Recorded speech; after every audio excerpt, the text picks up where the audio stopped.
Gravando, presidente. Obrigado.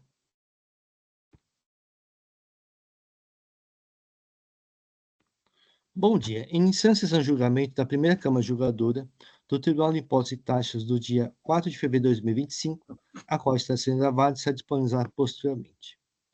Todos os juízes já confirmaram a presença do sistema de parte. Vou iniciar a sessão. Temos 3 processos no dia de hoje. Vamos começar os trabalhos com os processos em que há pedido sustentacional e o patrono está presente. Estou começando com o processo de Metalex, recurso ordinário, relator Dr. Carlos Henrique. Só um momento que eu vou fazer o registro da patrona. Presidente, já está aberto, desculpe interromper, Sim, já está aberto aqui os processos ou ainda não? Porque para mim consta verificando o quórum ainda. não, já está aberto. Abriu. Abriu? Tá. Abriu, Então vamos ver sim. o que aconteceu aqui. Tá, obrigado. Desculpe interromper.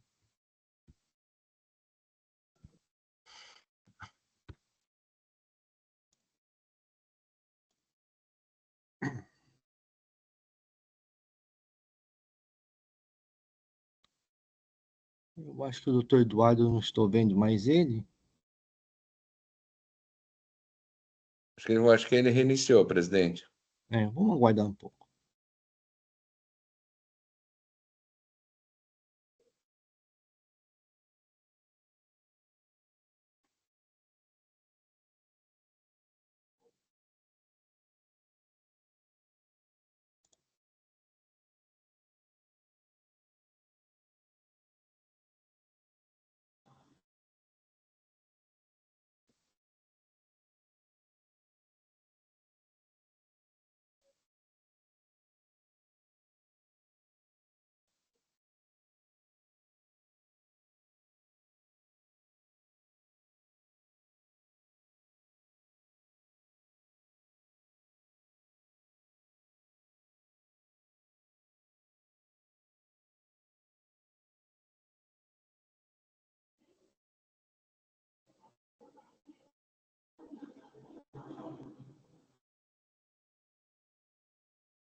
Presidente, estou falando com o Eduardo. Sim, Deu erro no servidor dele, ele está reiniciando a máquina dele.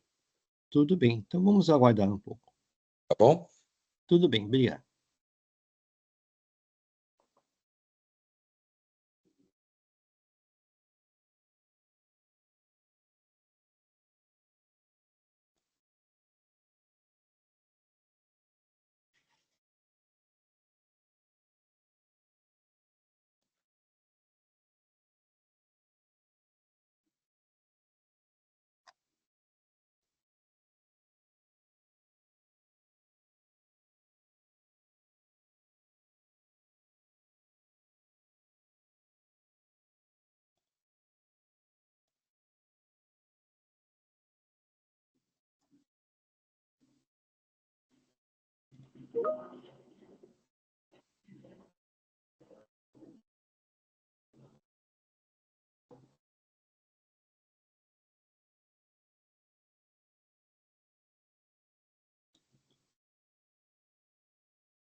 Gravando, presidente.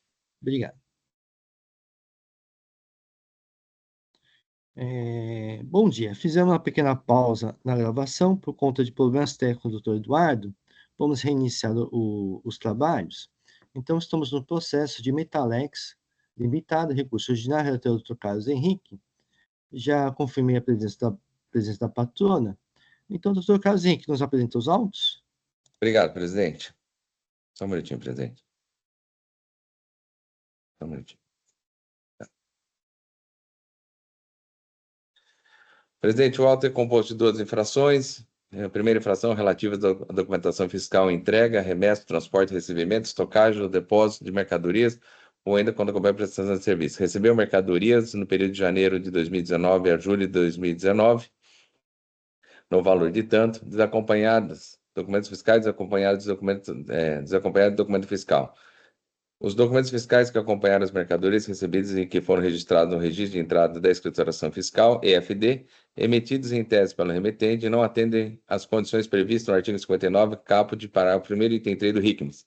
Tais documentos foram considerados inábeis, pois foram emitidos por contribuintes em situação irregular perante o fisco. Artigo 36, parágrafo 1º, item 4 da Lei Estadual 6.334 de 89. O emitente em tese dos documentos fiscais foi a CMSP Comércio de Metais Limitada, CNPJ final 00, e inscrição final 118, que teve sua inscrição estadual declarada nula pelo fisco por simulação de existência de estabelecimento, conforme processo administrativo de constatação de nulidade, de inscrição final 800. Notificada, a autuada não comprovou as regularidades das operações, conforme colocado nos autos. Item 2, notas fiscais eletrônicas de valor de tanto, referente às operações de prestações de serviços de industrializações, CFOP 5125, e de retorno de mercadorias utilizadas na industrialização, CFOP 5925, consignando a declaração falsa quanto estabelecimento de destino. Os documentos fiscais emitidos constam como destinatário o estabelecimento CMSP Comércio de Metais Limitados, CNPJ tal, inscrição tal, que teve a sua inscrição declarada nula pelo fisco por simulação de existência de estabelecimento conforme processo administrativo de constatação de nulidade, inscrição final 800. Notificado, o autuado não comprovou a regularidade das operações. Os documentos fiscais referentes às mercadorias relacionados à CFOP 525 foi emitido pela autuado sob o regime de diferimento de lançamento do ICMS, conforme o artigo 393-A, parágrafo 2º, item 2 do RICMS, e o CFOP 5925, ao abrigo da suspensão prevista no artigo 402 do RICMS. A encomendante não existia de fato, sendo, portanto, impossível o lançamento do ICMS ferido e suspenso, no momento previsto na legislação. Interrompidos o diferimento de suspensão, foi cobrado o imposto valor de tanto, tendo em vista o disposto do artigo 423, combinado com o artigo 432 do RICMS. A empresa autuada da hora recorrente apresentou defesa de folhas 3105 a 3150, da qual ela transcreve. Só um minutinho. A empresa recorrente também protocolou petição, fazendo indicação das partes que constam os documentos apresentados junto à sua defesa em razão da estabilidade do sistema do portal EPAT, e suas contra-razões da fiscalização refutou as alegações de defesa, se posicionando pela manutenção da infração, tal como lavrado.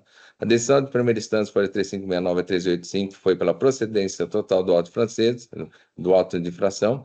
Inconformada, a recorrente apresentou recurso ordinário, revisando os argumentos da defesa. Aos pedidos de sustentação oral, a representação fiscal rebateu os argumentos da recorrente, pugnando pelo não provimento do recurso, e viemos à conclusão. É o relatório, presidente. Agradeço ao doutor Carlos Henrique. Doutora Beatriz, fique à vontade para realizar a sustentação oral. Bom dia a todos, bom dia, ilustríssimos julgadores, obrigada pela oportunidade. Como muito bem adiantado, né, pelo senhor Carlos, a gente tem uma autuação aqui que basicamente a gente tem uma questão enfática aqui, né? A gente precisa entender como funciona a operação da empresa para poder adentrar propriamente nos argumentos, né? Então, como ele pontuou inicialmente, a gente tem um auto de infração por recebimento de sucata de alumínio desacompanhado de documento fiscal, e temos também uma parte da autuação com relação à emissão de documentos fiscais referente a determinadas operações de prestação de serviço de industrialização, e todas envolvem uma empresa chamada CMSP. Nesse primeiro momento, acho importante eu já trazer para vocês como que é o cadastramento de uma empresa que faz operação com a recorrente, né?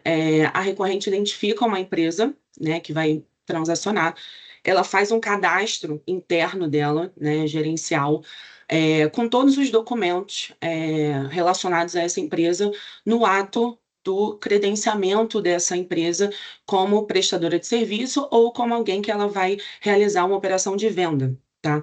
Isso é a praxe da empresa e ela faz isso com todas as empresas, não só com a CMSP.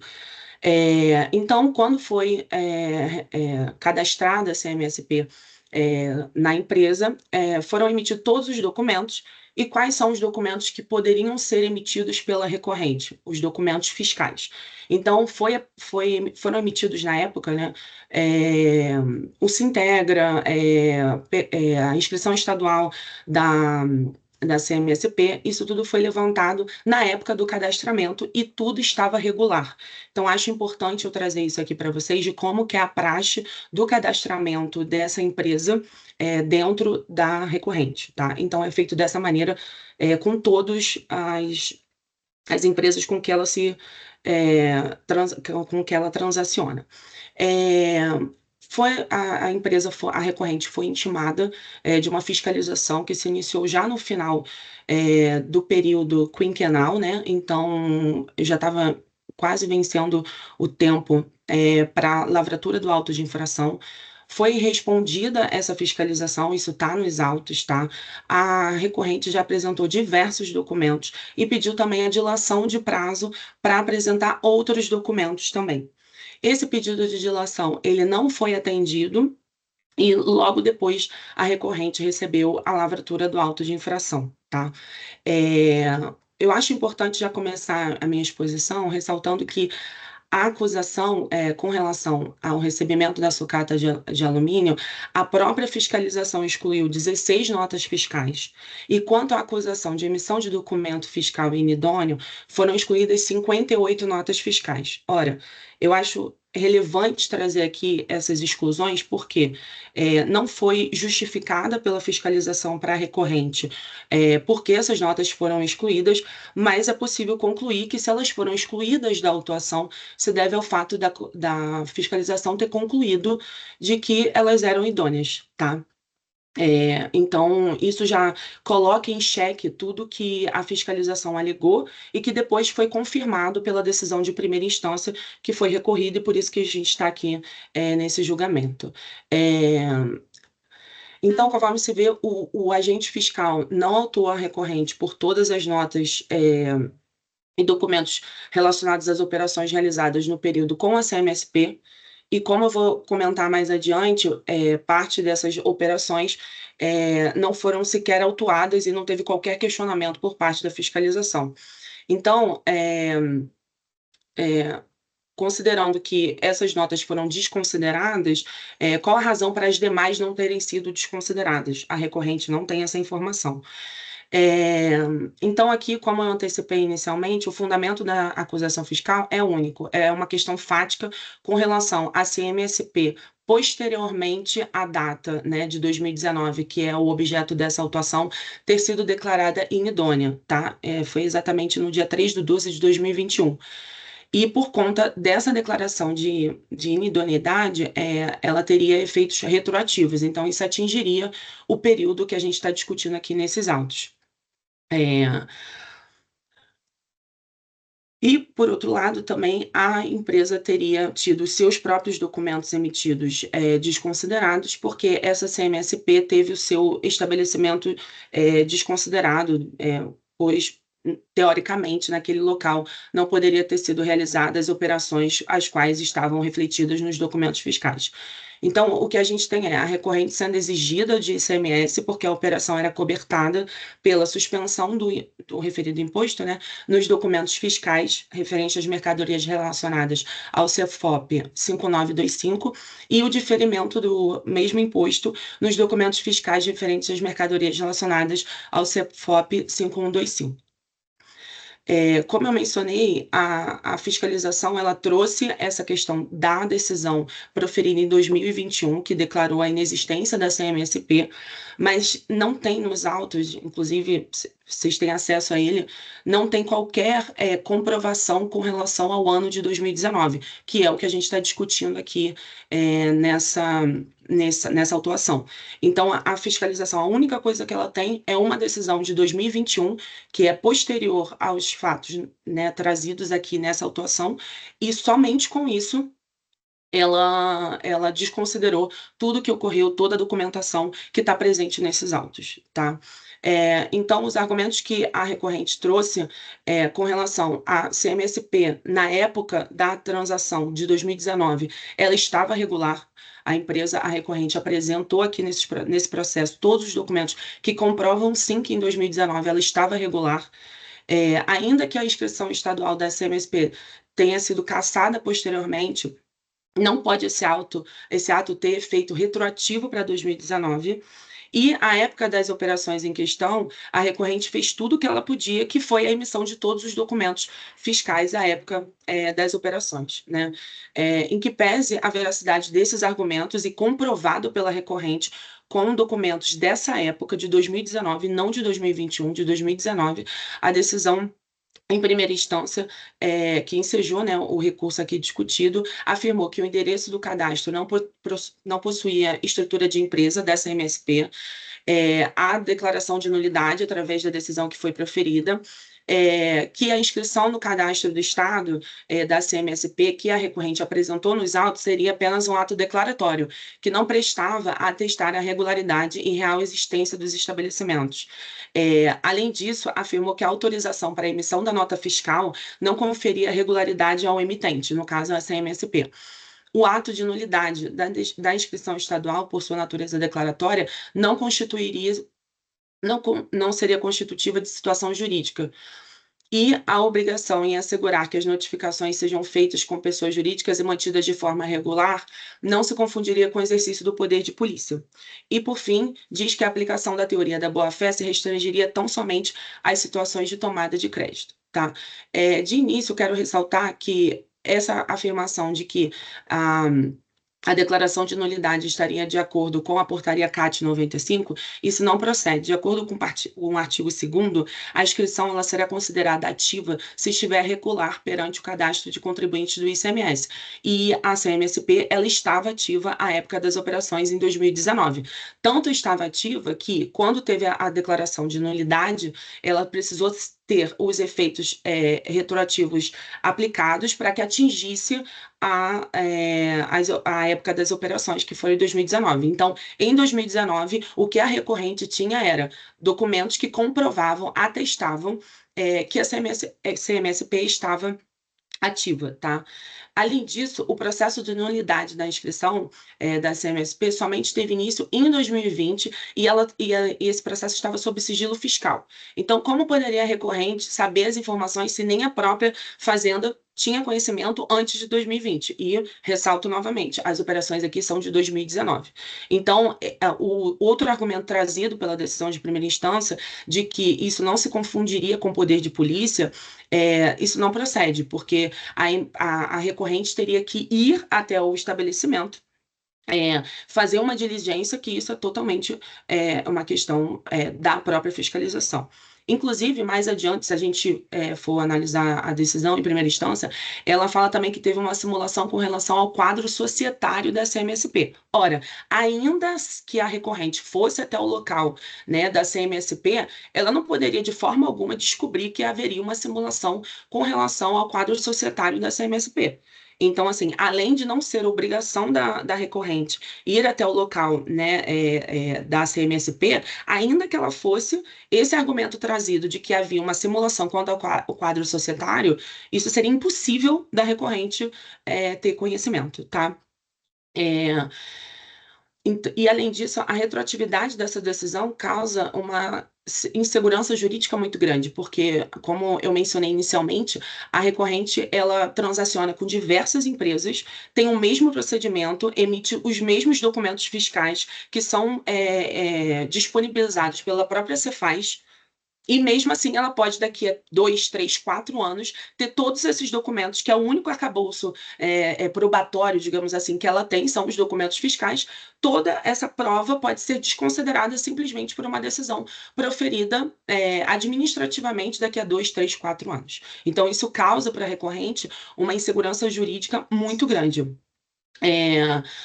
E, além disso, o fato de ter um processo iniciado em 2020 e, posteriormente, ainda mais de um ano depois, quase lá no final de 2021, uma declaração de nulidade, isso comprova que houve uma ineficiência por parte da administração tributária de não ter fiscalizado isso a tempo, né? Então, ela não pode, de forma alguma, onerar o terceiro, que no caso aqui é a recorrente, de realizar esse trabalho por ela, né? Não estou questionando aqui o poder dever da administração pública de revisar os atos administrativos, mas a revisão desses atos, sobretudo com efeitos retroativos, não pode implicar na aplicação de penalidades contra terceiros de boa-fé, como é o caso da recorrente. Como eu mencionei, ela transaciona com diversas empresas e nunca teve nenhuma questão com relação à nulidade de inscrição ou desconsideração de seus documentos fiscais. Isso aconteceu com um terceiro, que nesse caso aqui é a CMSP, né? Como eu disse, a recorrente apresentou vários documentos, e em todos os documentos a fiscalização ela impugna algum ponto. Então, eu vou trazer de exemplo aqui o Sintegra, por exemplo. O Sintegra apresentado foi o da época do cadastramento da CMSP na recorrente, né? E aí alega a fiscalização que ele não seria exatamente de 2019, sim anteriormente, que foi, como eu mencionei para vocês, a data de cadastramento, né? Só que assim, isso mostra que ela estava ativa à época de 2019, porque a decisão teve que ter efeito retroativo para atingir a época aqui em discussão. Então, se a inscrição não tivesse ativa, não teria necessidade de ter o efeito retroativo. Além disso, a recorrente, ainda que tivesse o Sintegra da época, a fiscalização ainda assim desconsideraria, porque ela disse que os documentos fiscais apresentados todos, não só o Sintegra, apresentados pela recorrente, teria seria apenas um ato declaratório, né?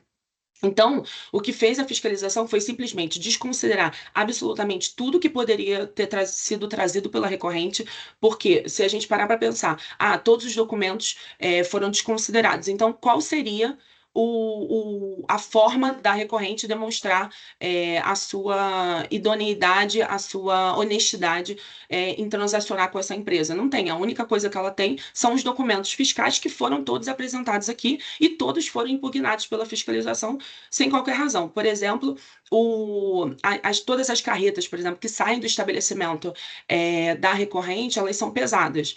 E a fiscalização foi e alegou que os canhotos, né, apresentado pelos motoristas das carretas, eles não poderiam ser considerados porque não haveria o nome inteiro do motorista, e sim apenas uma rúbrica. Ou seja, todos os documentos, por mais idôneos que eles sejam e corretos, foram desconsiderados sem qualquer embasamento pela fiscalização. Acho importante trazer aqui também que a recorrente, a gente está falando de uma empresa extremamente honesta, inclusive ela é nota A+ no programa Nos Conformes Paulista. Inclusive, esse programa ele é feito para poder premiar, digamos assim, os contribuintes de boa-fé, os contribuintes corretos, que é o caso da recorrente aqui. A recorrente é uma empresa gigantesca, ela transaciona com diversas empresas e somente com a CMSP ela teve esse problema, e não foi por questões dela, e sim por questões da CMSP. E aí, por a fiscalização não conseguir cobrar, identificar, né, os sócios da empresa, enfim, está cobrando a recorrente, que é nota A+ no programa Nos Conformes, né? Então, essa avaliação significa que a contribuinte ela tem toda reconhecida, né, pela própria fiscalização como zeloso e cumpridor de obrigações principais e acessórias dentro dos prazos estabelecidos na legislação. Então, até uma questão meio óbvia aqui trazer para vocês, qual seria o benefício da recorrente, né, em prestar serviços de industrialização de sucata para a CMSP, por exemplo, de uma forma ilegal, sendo que ela é uma empresa A+ no programa, correndo o risco de pagar multa altíssima, que é muito superior superior ao valor do ICMS envolvido na operação.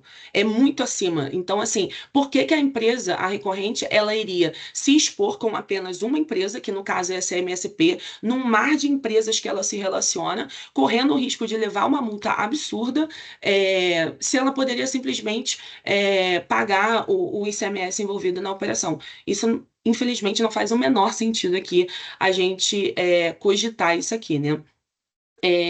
E, além disso, não foi a recorrente que prejudicou em nada a administração tributária, né?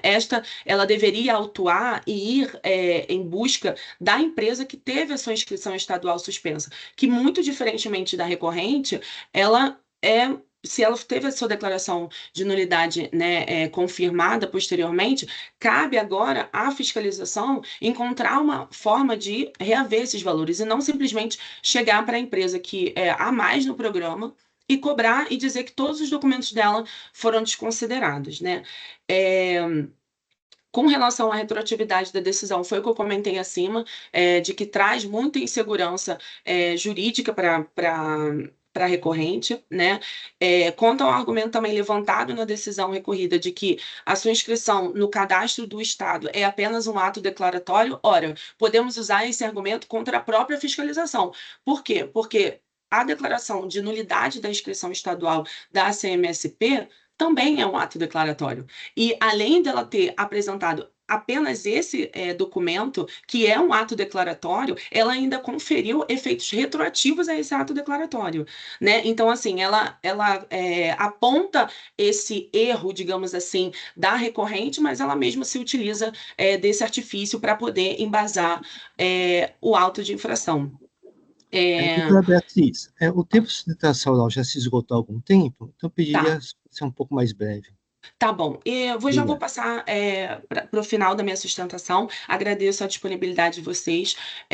Então, a gente tem essa questão probatória aqui, que foi completamente desconsiderada, tanto pela fiscalização quanto pela decisão de primeira instância. Não há razão para que os documentos fiscais sejam desconsiderados, e aqui argumentando que, se não forem considerados essas questões de direito aqui do recurso, que seja considerado ainda a redução da multa, né? A gente tem uma cobrança de imposto de mais ou menos 200 mil e uma multa no valor de R$1.500.000. Então, nem preciso me estender para mostrar como que a multa tem esse caráter confiscatório de R$1,5 milhão, sendo que o valor do imposto que está sendo cobrado é de apenas 200 mil. Então, essa questão confiscatória deve ser afastada também. Agradeço a todos a oportunidade.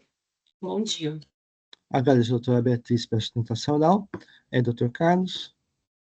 Obrigado, doutora Beatriz. Obrigado, presidente. Primeiramente, a face preliminar alegada, eis que dos autos com assistência à documentação, demonstrando exaustiva investigação que revela esquema de simulação da existência de estabelecimento que resultou na nulidade da inscrição estadual da CMSP e idoneidade das notas fiscais emitidas, e o presente auto de infração contém todos os elementos exigidos pelo artigo 142 do CTN, ou seja, identificação do sujeito passivo e determinação da matéria tributária, cálculo do montante de tributo devido e correta aplicação da penalidade aplicável. Da análise dos autos, verifica-se que a empresa CMSP Comércio de Metais Limitado, inscrição final 118, teve a sua inscrição estadual declarada nula por simulação da existência de estabelecimento a partir de 1 de 9 de 2015. Em decorrência deste ato, todos os documentos fiscais por ela emitidos foram considerados inidôneos a partir daquela data. As operações com essa empresa ocorreram no período de janeiro a julho de 2019, e a inscrição estadual da CMPSP foi declarada nula retroativamente desde a sua concessão em 1 de 9 de 2015, razão pelas quais tais notas são inidôneas, tendo ocorrido a infringência no artigo 203 do RICMES e a quebra do diferimento que se refere aos artigos 400-D e 402 do RICMES.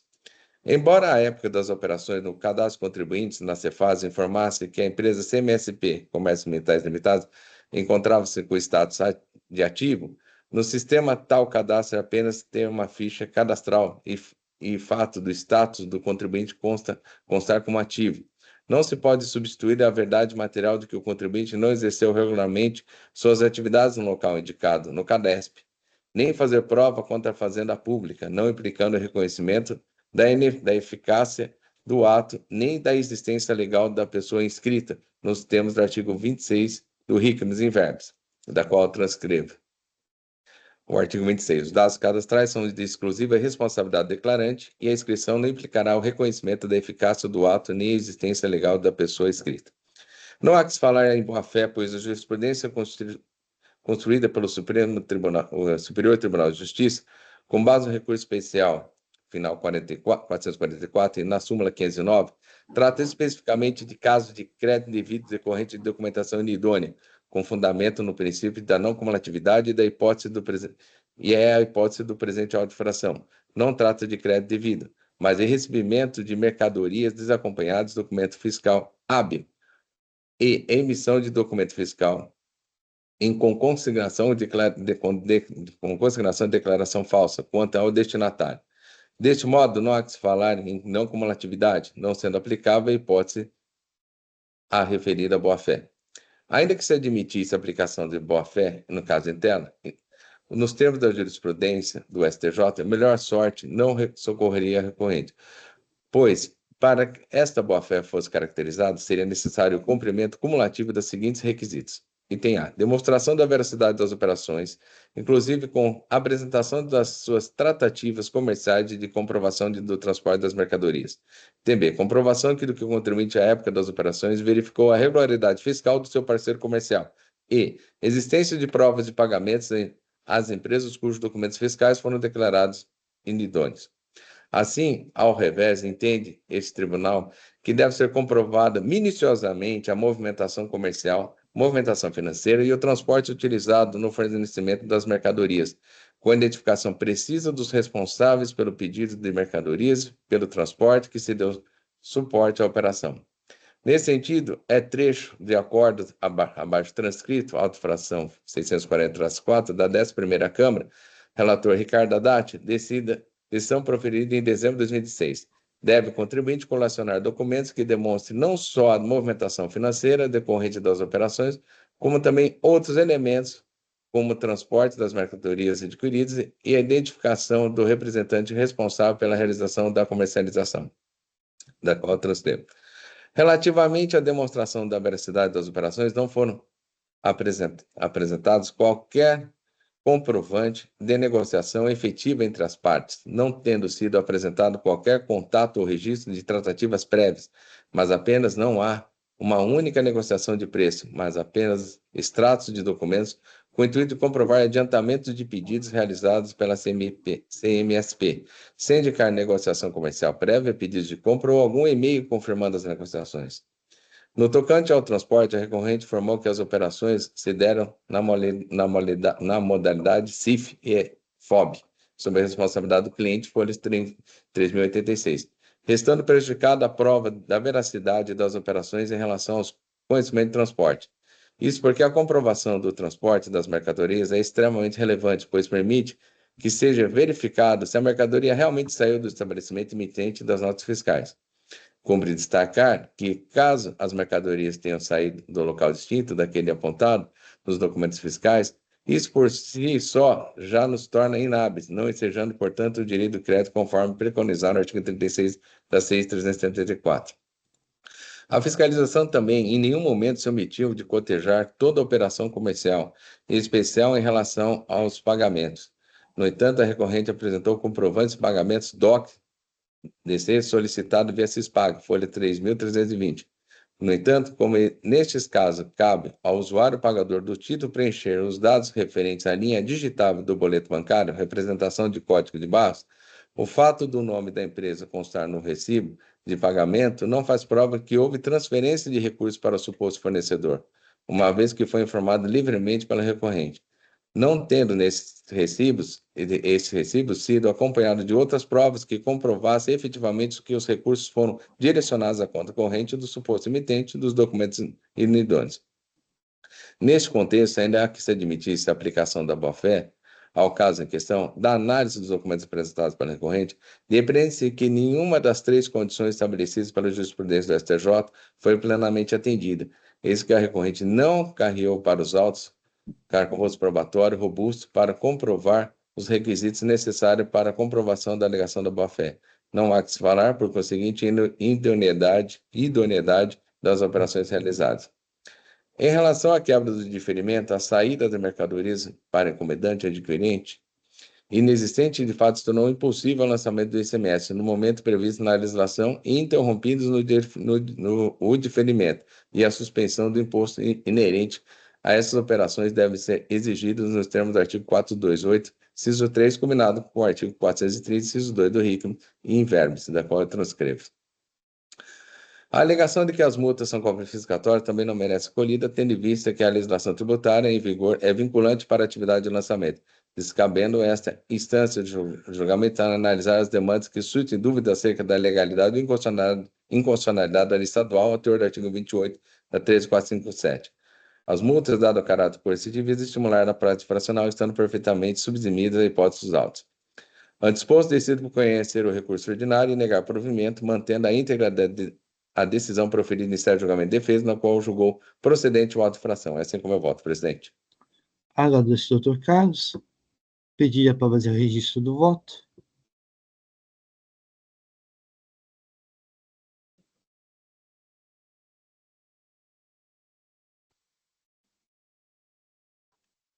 Já está registrado, presidente. Obrigado. O processo está em discussão. Não havendo inscritos, vou encerrar os debates.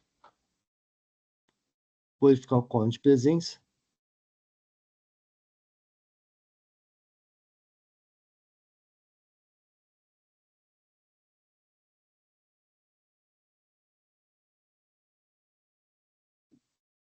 Vou iniciar a votação.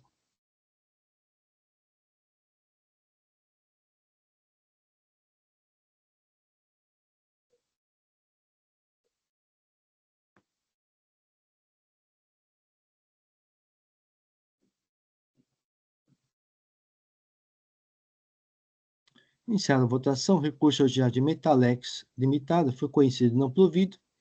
Agradeço pela doutora Beatriz. Um bom dia. Obrigada a todos, gente. Bom dia. Obrigada. Bom dia, obrigado.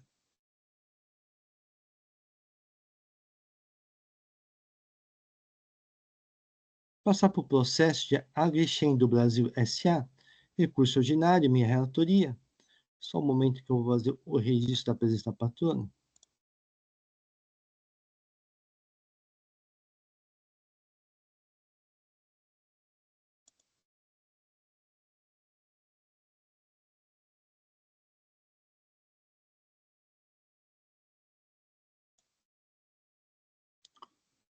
Muito bem, o recurso ordinário são duas acusações fiscais.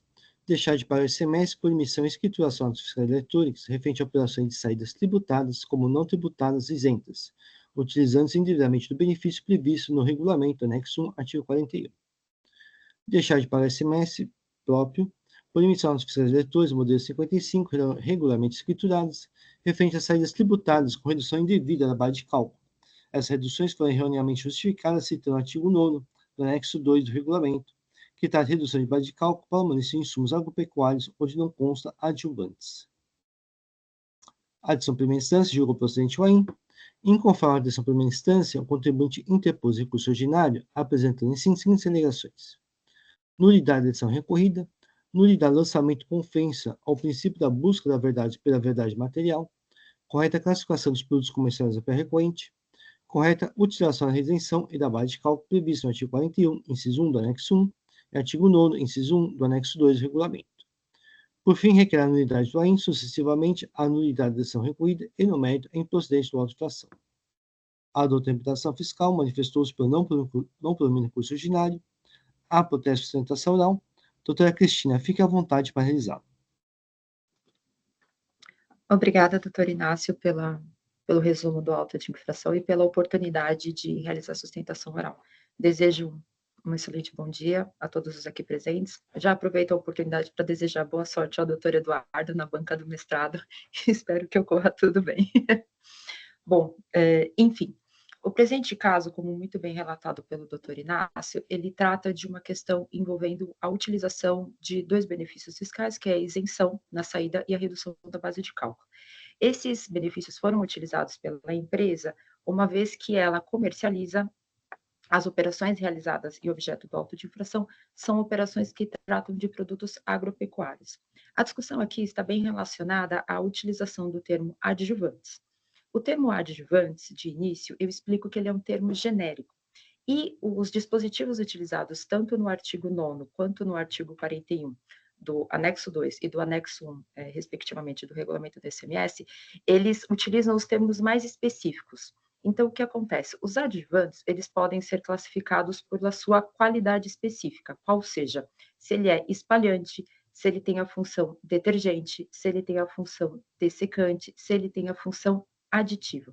Qual é a finalidade desses produtos? Os produtos aqui comercializados pela recorrente, eu já antecipo, eles são produtos da categoria espalhante. O que isso significa tecnicamente? O corpo técnico, obviamente, tem todas as explicações mais detalhadas, então a gente pode utilizar a explicação de que visa diminuir a tensão superficial das gotículas. Em resumo, o que isso quer dizer? Isso quer dizer que o produto utilizado espalhante, ele proporciona uma melhor espalhamento do herbicida na folha. Então, qual é a utilização do adjuvante na categoria espalhante, que é a categoria utilizada aqui pela empresa nas suas comercializações objeto do auto de infração? Ele tem como finalidade espalhar o produto, o herbicida, de forma melhor pela folha.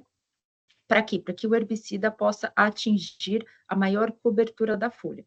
Então, quando a gente utiliza um adjuvante nessa categoria espalhante, ele reduz em 50% a utilização do herbicida. Por quê? Como você proporciona uma melhor cobertura da folha, você tem que utilizar uma menor quantidade de herbicida, de produto ali, porque justamente ele consegue contemplar ali toda a folha, toda a área. E aí, nesse ponto, nós gostaríamos de trazer o seguinte: como muito bem narrado ali pelo Dr. Inácio, no nosso recurso ordinário, nós trazemos duas nulidades. A primeira nulidade que eu faço referência é a nulidade da decisão de primeira instância. E por que nós trazemos essa referência? Porque nós entendemos que não houve uma análise de todos os documentos probatórios apresentados na defesa ali na impugnação.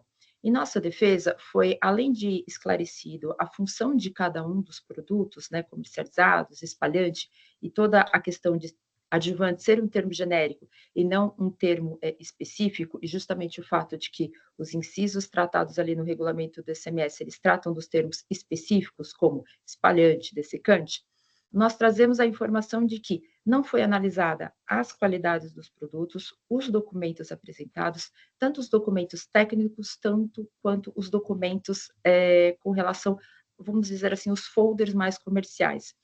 E essa questão ela é importante porque a empresa, além desse auto de infração que está sob julgamento hoje, ela também sofreu a lavratura de um outro auto de infração baseado no mesmo termo de verificação fiscal, com relação a outro período, obviamente, e que já foi julgado por uma outra delegacia de julgamento. No caso, esse outro auto de infração, ele foi julgado pela unidade de julgamento de Taubaté. E a unidade de Taubaté identificou que, com relação ao produto Fluifex, ficou comprovado que ele possui, de fato, a função espalhante. Ou seja, houve uma análise detida de todo o documento comprobatório apresentado em sede de defesa. E o ponto é, o produto Fliflex também faz parte dessa autuação. E a recorrente apresentou a mesma documentação comprobatória que apresentou no outro auto de infração. Então, justamente por isso, nós trazemos a questão da nulidade da decisão de primeira instância, porque entendemos que não foi analisado de uma forma minuciosa todos os documentos comprobatórios que foram apresentados, tanto que esses documentos, em outro auto de infração, originaram ali o reconhecimento da função espalhante de um produto e a exclusão desses produtos do auto de infração. O nosso ponto aqui também com relação à nulidade de primeira instância é baseado no seguinte: a decisão de primeira instância, ela baseia a sua fundamentação nos argumentos apresentados ali no termo de verificação fiscal. E o termo de verificação fiscal, na nossa opinião, ele foi elaborado de uma forma ausente de algumas informações, de alguma busca pela verdade material. Aqui, a gente quer dizer, pela busca nas especificações do produto. Tanto que, para fundamentar o seu auto de infração, o termo de verificação fiscal, ele utiliza documentos extraídos do site da empresa de 2 produtos em que, de acordo com o fiscal, não é possível identificar a função espalhante ali no produto. Ocorre que os 2 documentos apresentados como base do auto de infração, um dos produtos não faz parte dessa autuação, que é o produto franchise. Ele tem um termo mais elaborado, mas vamos utilizar franchise aqui. Ele tem o termo franchise e um outro produto que chama Liberate. Esse produto Liberate, ele consta como diversas funções, entre elas espalhante e penetrante. O documento que o termo de verificação fiscal utiliza, ele traz a especificação de penetrante, todavia, esse documento ele representa operações com produto Liberate que simplesmente justificam apenas 10% da operação desse auto de infração. Ou seja, 90% de todos os produtos abordados nesse auto de infração não possuem qualquer documentação apresentada pelo fiscal na sua lavratura. E o que acontece? A decisão de primeira instância toma por base esses documentos. Importante destacar que o produto Liberate, ele também foi abordado em nossa defesa, obviamente, e apresentamos ali um folder em que é possível verificar nas informações que, além da função penetrante, ele também tem a função espalhante, ou seja, ele proporciona ali uma maior cobertura da folha. Então, esse é um produto em que a gente pode definir que ele é como multifuncional. E, ao contrário do que alega a decisão de primeira instância, o fato de um produto ser multifuncional, como, por exemplo, o Liberate, em que ele tem a função de ser penetrante e espalhante, não retira a característica de que ele pode deter ali de todas as isenções ou redução de base de cálculo prevista na legislação. Por quê? Tanto o artigo 41, inciso 1, quanto o artigo 9º, inciso 2, eles não fazem nenhuma restrição com relação ao acúmulo de funções. Dito isso, nós passamos à nulidade do próprio auto de infração, justamente pelos fundamentos que eu já apresentei aqui no início, de que entendemos de que o auto de infração ele não foi suficientemente fundamentado com relação a documentos, tanto que os documentos apresentados, eles representam, novamente, 10% apenas dos produtos que são objeto do auto de infração. Ultrapassadas as questões de preliminar de nulidade, tanto da decisão de primeira instância, quanto do auto de infração, nós passamos à análise do mérito. O mérito envolve, obviamente, a análise do produto, que são os adjuvantes, que, como já explicado, eles são determinados, classificados ali pela empresa como adjuvantes, mas eles têm uma categoria específica. E a categoria pode ser umectante, espalhante, aditivo, detergente, e a função de todos os produtos aqui comercializados pela empresa é a função de espalhante, que, como já dito, ela proporciona uma melhor cobertura da folha. Dito isso, verifica-se que a função espalhante consta descrita no inciso 1º do artigo 41 e também no inciso 2º do artigo 9º. Logo, os produtos comercializados pela empresa, eles estão contemplados pelos benefícios previstos na legislação, porque eles detêm a característica desses produtos. Com relação a isso, nós trazemos soluções de consulta proferidas pela própria Secretaria da Fazenda do Estado de São Paulo, em que é reconhecida a função espalhante dos adjuvantes. Trazemos também decisões proferidas pelo Tribunal de Justiça de São Paulo, em que é verificada a função espalhante dos produtos. Obviamente, são produtos distintos, todavia, a nossa ideia aqui é demonstrar que o que importa aqui não é a classificação de adjuvantes, mas sim a classificação mais específica do produto, que nesse caso é espalhantes. Bom, eu não pretendo me estender muito mais nas minhas alegações, acredito que eu tenha contemplado todo o assunto e me coloco à disposição em caso de algumas dúvidas. Agradeço mais uma vez a oportunidade. Um bom dia. Agradeço à doutora Cristina pelo esclarecimento e objetividade e vou passar o voto. No tocante à alegação de nulidade de decisão recorrida, não assiste razão a recorrente. Analisando a decisão recorrida, verifico que o julgador apreciou o mérito e apresentou suas razões de decidir, em especial. Abre aspas. Essa premissa não se mantém nesses efeitos da Agriquim. Ora questionados, tendo em vista que os produtos relacionados demonstrativos A e B não se classificam como espalhantes, nem detêm a função principal de espalhante. Na realidade, trata-se de multifuncionais em definição avalizada pela própria contribuinte. O adjuvante multifuncional certamente não deve ser abrangido pelo benefício. Diz ainda, diante dessas considerações, como bem frisou o ofício, não houve subvenção do fato à norma, uma vez que os produtos considerados demonstrativos A e B foram classificados pelo fisco, pela técnica, pela peça jurídica da defesa da própria autuada como adjuvantes multifuncionais e não como adjuvantes espalhantes. Assim, o entendimento exposto foi de que o adjuvante multifuncional, ou seja, não apenas a função principal de espalhante, não é abrangido pelo benefício fiscal, sem que a própria recorrente reconheceu que os produtos são multifuncionais, fato não refutado suas razões contra a alegação de nulidade. Deste modo, trata-se de matéria de interpretação da legislação contra a inclusão do adjuvante multifuncional nos benefícios e não de prova. Assim, não vislumbra alegar nulidade, estando a decisão recolhida fundamentada e decidida de acordo com a convicção do julgador. Relativamente à preliminar de nulidade do lançamento por ofensa ao princípio da busca pela verdade material, a matéria se confunde com o mérito, como se depende pelo exposto pela recorrente.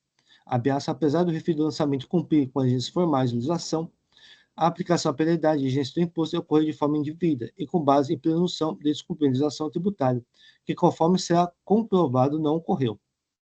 O STJ, no agravo de recurso especial número 101, 586, relatoria ministro João Otávio Noronha, expôs.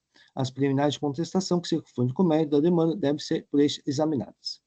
Nesse sentido, o STJ, RHC 146474, relatoria ministro Olino Menezes, expôs. Ademais, resta esclarecer que essa preliminar se confunde com o mérito, por se tratar de tema ligado ao conjunto probatório, devendo o assunto ser apreciado no momento próprio. Assim, a matéria se apreciada em conjunto com o mérito. No mérito, passa-se por um entendimento. Inicialmente, conforme folhas 514 a 517, o fundamento do lançamento é o entendimento de que os produtos que são objeto de autuação adjuvantes não estão abrangidos pela isenção prevista no artigo 41, anexo 1, inciso 1, anexo 1, e nem pela redução de cálculo prevista no artigo 9, inciso 1, anexo 2, ambos do regulamento. Nesse sentido, expôs o auditor fiscal autuante as folhas 1158 a 1159. Ou seja, o fisco e o contribuinte autuado convergem no ponto que diz respeito à classificação do produto como adjuvante. Converge no que diz respeito à multifuncionalidade do produto, mas diverge no que diz respeito a conceder tratamento tributário de espalhante a um produto que possui, entre outras diversas funções, a função de espalhante. Dito isso, o desligamento da questão controversa, em tese, depende da resposta seguinte questionamento. Como fica o tratamento tributário de um produto que tenha várias funções, e cada uma dessas funções um tratamento tributário distinto, quando avaliadas individualmente? O contribuinte elege para caracterizar o produto, entre quaisquer delas, a função que mais beneficia no âmbito fiscal. No caso específico do apreço da SAIM, o insumo multifuncional tem um nome: adjuvante. Os adjuvantes não foram contemplados nos artigos que tratam da isenção ou redução de cálculo para insumos agrícolas. Assim, é incontroverso que os produtos são classificados como adjuvantes, que é insumo agrícola, e não há questionamento quanto à destinação exclusiva ao uso da agricultura, pecuária, apicultura, aquicultura, avicultura, conicultura, ranicultura ou sericultura, como condiciona o artigo 41, inciso 1, anexo 1, artigo 9, inciso 1, anexo 2, ambos do regulamento. Assim, cumpre verificar se o adjuvante está incluído nos benefícios concedidos pelas normas acima.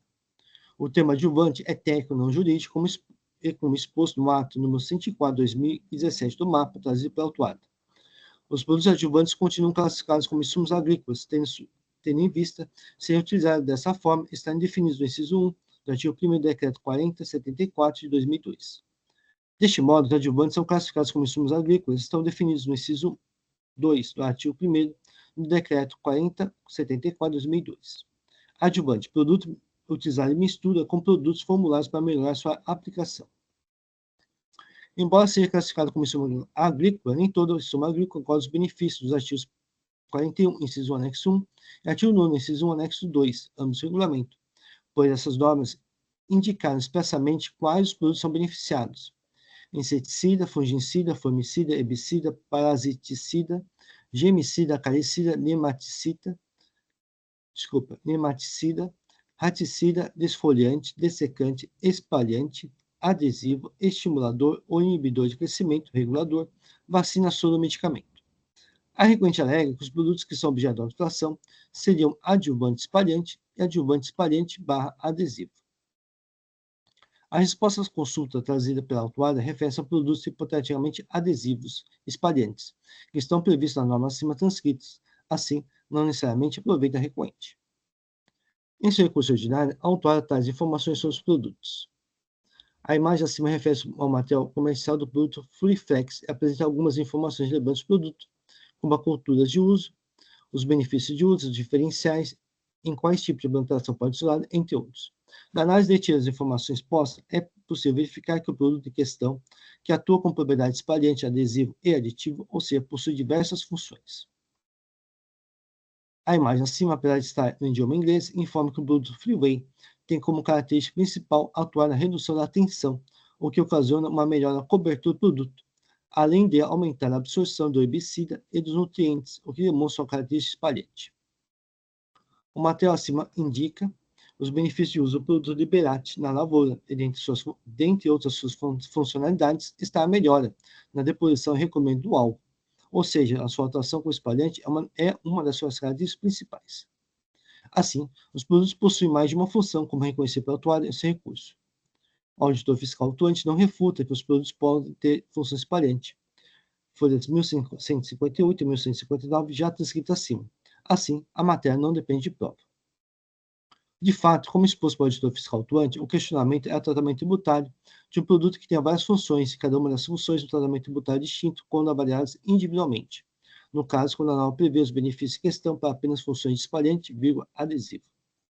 Note-se que o artigo 41, inciso 1, anexo 1, e o artigo 9, inciso 1, anexo 2, ambos regulamentos, em suas redações originais, utilizavam o termo espalhante adesivo, e não espalhante, adesivo. O espalhante adesivo é produto específico, tanto que dispensa a autorização do MAPA, item 5 do ato 108/2017 do MAPA, posterior ao ato 104/2017, trazido pela recorrente. Os produtos caracterizados exclusivamente como espalhante adesivo são produtos de venda livre, sem necessidade de qualquer autorização do MAPA.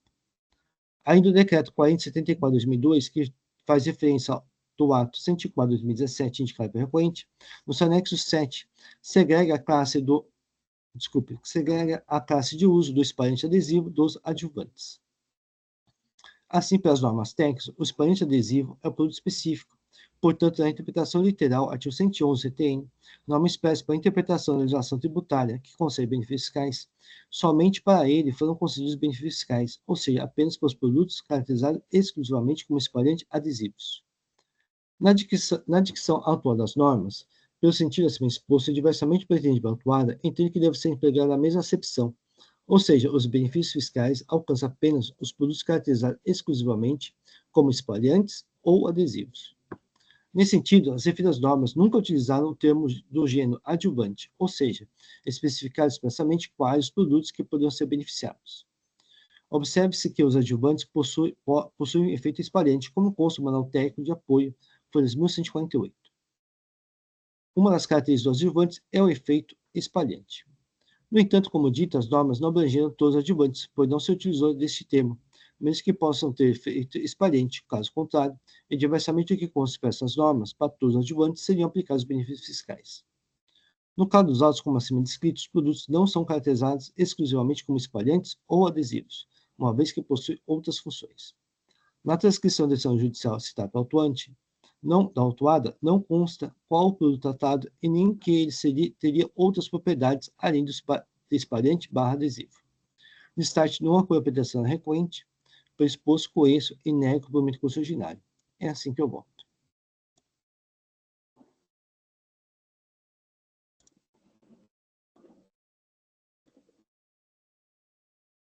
O voto está registrado, o processo está em discussão. Doutor Eduardo? Presidente, se possível, eu gostaria de pedir vista do processo para analisar em razão da peculiaridade da discussão. Tudo bem, doutor. O voto já está registrado. Doutor Eduardo pode solicitar vistas. Obrigado, presidente.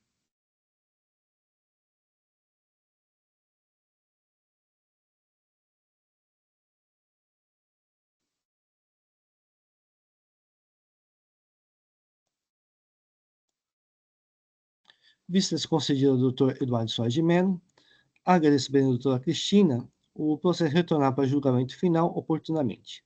Um bom dia. Obrigada a todos, um bom dia.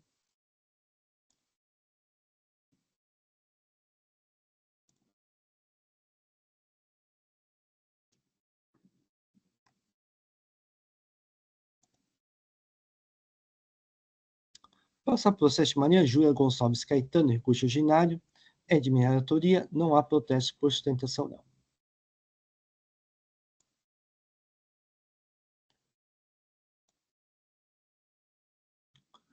Em recurso ordinário, a acusação fiscal recebeu no período de 1 de janeiro a 19 de dezembro de 2019 mercadorias tributadas, aparelhos de telefonia celular, perfumes, etc., desde acompanhar a documentação fiscal, sendo que o supracitado valor foi habitado pelo fisco nos termos dos artigos 47 e 493 do regulamento.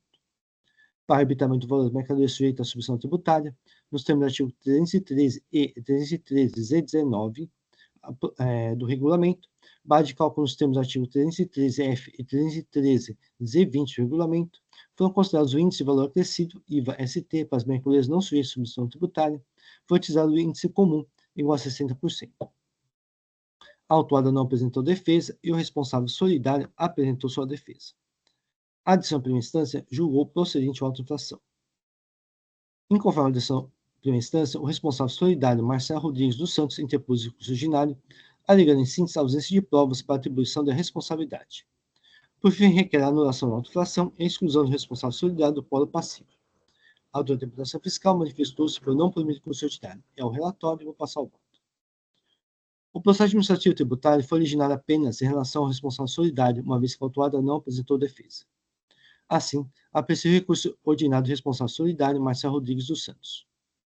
O requerente alega que, abre aspas, os valores recebidos na auto-infração em imposição de multa número 5037786, dígito 3, e no presente procedimento são idênticos.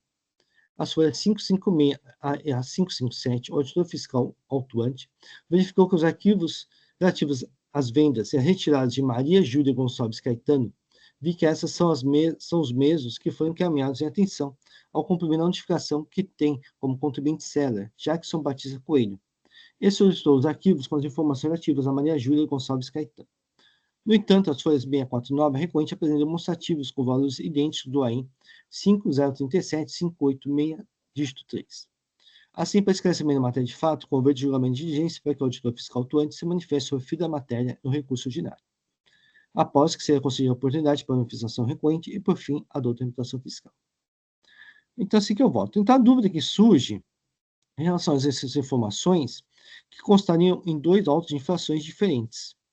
Então, para esclarecimento da matéria de fato, eu estou solicitando uma manifestação do auditor fiscal atuante. Só um momento que eu vou fazer uma pequena correção aqui de erro de digitação.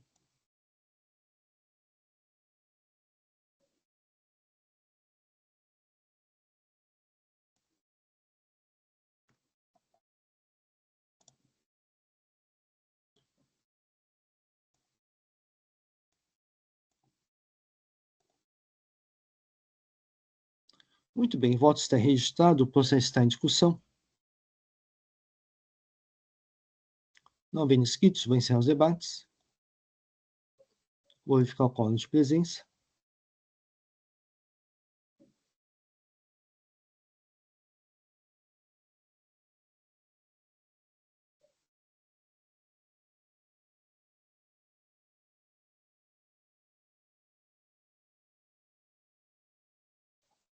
Iniciar a votação.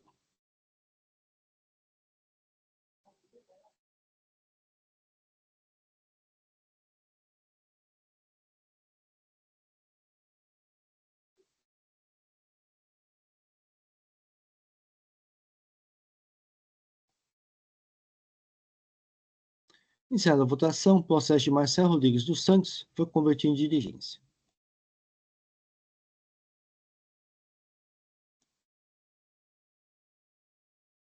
Muito bem, com isso encerramos o processo dia de hoje.